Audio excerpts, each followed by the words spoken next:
नमस्कार दोस्तों। सोचिए 15 मार्च की सुबह है। आप उठते हैं, अपना फोन चेक करते हैं और एचडीएफसी म्यूचुअल फंड का एक नोटिफिकेशन आता है। ये नोटिफिकेशन देखकर कई इन्वेस्टर्स के मन में बस एक ही सवाल आया, अरे ये क्या हो गया। फिर क्या था? सोशल मीडिया पर, न्यूज़ में, हर जगह बस यही बात। और लोग सच में डर गए। पता है क्यों? क्योंकि इस पूरे बदलाव में एक ऐसा शब्द था जिसने सबका ध्यान खींचा, और वो शब्द था डेरिवेटिव्स। और बस डेरिवेटिव्स का नाम सुनते ही हमारे दिमाग की घंटी बजती है, अरे बाप रे, ये तो रिस्की है, ये तो सट्टेबाजी है। डर ये फैल गया कि भाई अब तो गोल्ड ईटीएफ इन्वेस्टमेंट के लायक ही नहीं रहा। तो आज हम इसी गुत्थी को सुलझाएंगे। एचडीएफसी म्यूचुअल फंड ने आखिर ये नोटिफिकेशन भेजा ही क्यों, इसका असली मतलब क्या है, और सबसे जरूरी सवाल, क्या इससे डरने की कोई जरूरत है या बात कुछ और है। चलिए इस पूरे मामले की तह तक चलते हैं। अच्छा, इस बड़े बदलाव को समझने के लिए ना सबसे पहले हमें यह समझना होगा कि गोल्ड ईटीएफ आखिर काम कैसे करते हैं। देखिए, एक बार ये प्रोसेस क्लियर हो गया ना, तो बाकी सब समझना आपके लिए बहुत बहुत आसान हो जाएगा। देखिए, जब आप किसी नॉर्मल म्यूचुअल फंड में पैसा लगाते हैं तो प्रोसेस एकदम सीधा होता है। आप फंड कंपनी को पैसा देते हैं और वो आपको एनएवी के हिसाब से यूनिट्स दे देती है। सिंपल। लेकिन ईटीएफ का मामला थोड़ा अलग है। यहां आप सीधे फंड हाउस को पैसे नहीं देते, बल्कि आप स्टॉक एक्सचेंज से ईटीएफ की यूनिट्स खरीदते हैं, ठीक वैसे ही जैसे कोई शेयर खरीदते हैं। तो होता यह है कि फंड हाउस पहले मार्केट से असली फिजिकल सोना खरीदता है, फिर उस सोने के आधार पर वो ईटीएफ यूनिट्स बनाता है, और फिर इन यूनिट्स को वो एक थर्ड पार्टी को बेच देता है, जिन्हें कहते हैं मार्केट मेकर्स। यही मार्केट मेकर्स होते हैं जो स्टॉक एक्सचेंज पर खरीद बिक्री को आसान बनाते हैं, और ये पक्का करते हैं कि ईटीएफ का दाम उसके असली एनएवी के आसपास ही रहे। तो जब आप एक्सचेंज पर गोल्ड ईटीएफ खरीदते हैं, तो आप असल में किसी दूसरे इन्वेस्टर से या फिर इन्हीं मार्केट मेकर्स से वो यूनिट्स खरीद रहे होते हैं। तो अब सबसे बड़ा सवाल आता है कि भाई जब सिस्टम इतना अच्छा चल रहा था तो उसमें डेरिवेटिव्स की जरूरत ही क्यों पड़ी। इसकी वजह है एक स्ट्रक्चरल गैप, मतलब एक ऐसी प्रॉब्लम जो तब खड़ी होती है जब सोने की डिमांड तो बहुत ज्यादा हो, लेकिन बाजार में फिजिकल सोने की सप्लाई कम हो जाए। इसे ना एक चेन रिएक्शन की तरह समझिए। मान लीजिए त्योहारों का सीजन है, सोने की डिमांड जबरदस्त है। अब सप्लाई कम होने की वजह से सोने के डीलर ऊंचे प्रीमियम पर सोना बेचने लगते हैं। लेकिन सेबी के नियम कहते हैं कि फंड हाउस बहुत ज्यादा प्रीमियम पर सोना नहीं खरीद सकते। तो वो क्या करते हैं, वो नए ईटीएफ यूनिट्स बनाना ही बंद कर देते हैं। पर एक्सचेंज पर तो डिमांड अभी भी उतनी ही है। इसका नतीजा, ईटीएफ का दाम उसकी असली एनएवी से कहीं कहीं ज्यादा हो जाता है। ऐसा ही कुछ हमने पिछले साल अक्टूबर में सिल्वर ईटीएफ के साथ होते हुए देखा था। उस वक्त भारत में चांदी की सप्लाई में कमी थी, और यकीन मानिए कुछ सिल्वर ईटीएफ्स तो अपनी नैव से 15% ऊपर के प्रीमियम पर ट्रेड हो रहे थे। अब ये तो सीधे सीधे हम जैसे इन्वेस्टर्स का नुकसान है ना। बस इसी बड़ी समस्या को सुलझाने के लिए सेबी ये नया नियम लेकर आया।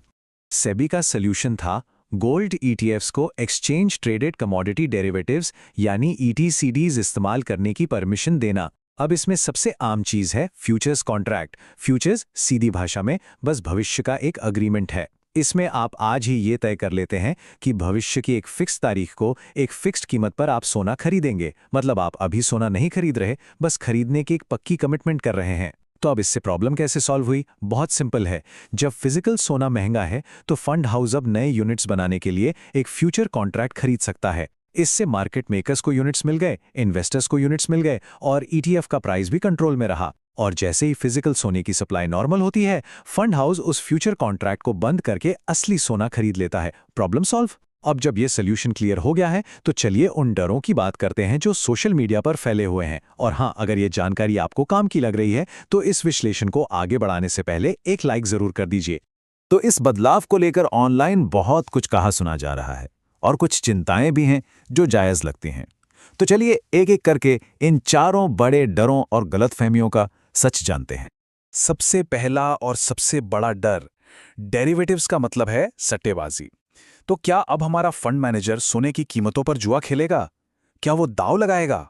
देखिए, ये सबसे बड़ा डर है, और सच कहूं तो सबसे बड़ी गलतफहमी भी। सट्टेबाजी या स्पेक्यूलेशन तब होता जब फंड मैनेजर ये शर्त लगाता कि सोने का दाम ऊपर जाएगा या नीचे जाएगा। लेकिन यहां ऐसा कुछ भी नहीं हो रहा है। फंड हाउस सिर्फ एक टेम्परेरी सप्लाई की कमी को पूरा करने के लिए इसका इस्तेमाल कर रहा है।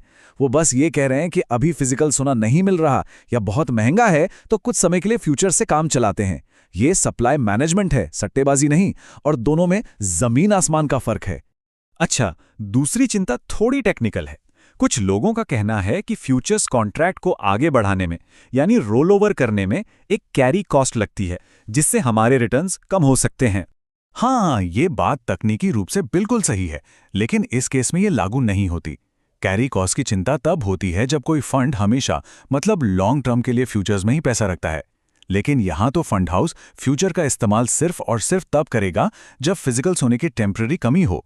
जैसे ही सप्लाई ठीक होगी, वो तुरंत वापस फिजिकल सोने में स्विच कर लेंगे। तो ये कोई परमानेंट सिचुएशन है ही नहीं। तीसरा डर है काउंटर पार्टी रिस्क का। ये एक बहुत वैलिड सवाल है कि मान लो फ्यूचर कॉन्ट्रैक्ट में जो सामने वाली पार्टी है वो सोना डिलीवर करने से ही मुकर गई, तो फिर क्या होगा? इसका जवाब भी काफी तसल्ली देने वाला है। एक्सचेंज पर जो कॉन्ट्रैक्ट होते हैं ना, उनमें डिफॉल्ट से बचने के लिए पहले से ही सेफ्टी के सारे इंतजाम होते हैं। हर सेलर को एक्सचेंज यानी एमसीएक्स के पास एक मार्जिन मनी जमा करना पड़ता है। अगर सेलर डिफॉल्ट करता है तो उसका वो मार्जिन जब्त हो जाता है और वो पैसा सीधा फंड हाउस को मिल जाता है। इसलिए असल में डिफॉल्ट होने का खतरा ना के बराबर होता है। और अब बात करते हैं चौथे और सबसे बड़े डर की, जिसने शायद सबसे ज्यादा पैनिक फैलाया, कि क्या आप फंड्स अपने पोर्टफोलियो का 50% पैसा डेरिवेटिव्स में रखेंगे? ये सबसे बड़ी गलतफहमी है। आपको एक असली आंकड़ा बताता हूं। इस साल 28 फरवरी को, मतलब इस नोटिफिकेशन से सिर्फ 2 हफ्ते पहले, एचडीएफसी गोल्ड ईटीएफ के पास 98.65% होल्डिंग असली फिजिकल सोने में थी। अब आप खुद सोचिए, जो फंड पहले से ही लगभग 99% फिजिकल सोना रख रहा है, वो अचानक से 50% डेरिवेटिव्स पर क्यों चला जाएगा? ये जो 50% है ना, ये एक ऊपरी सीमा है, कोई टारगेट नहीं है। बल्कि एचडीएफसी ने 24 मार्च को खुद ये बात साफ की कि इस बदलाव से स्कीम के नॉर्मल कामकाज में कोई फर्क नहीं पड़ेगा। उनका मेन तरीका वही रहेगा और ईटीईटीज का इस्तेमाल सिर्फ बहुत ही रेयर, मतलब दुर्लभ सिचुएशन में ही किया जाएगा। तो अब तक की सारी बातचीत का निचोड़ क्या है? सीधी सी बात है, गोल्ड ईटीएफ्स में पहले एक स्ट्रक्चरल प्रॉब्लम थी। जब भी फिजिकल सोने की सप्लाई कम होती थी तो फंड हाउस के हाथ बन जाते थे। अब उस प्रॉब्लम को ठीक कर दिया गया है। सेबी ने एक दिक्कत देखी और उसका एक बहुत ही साफ सुथरा और असरदार समाधान पेश किया।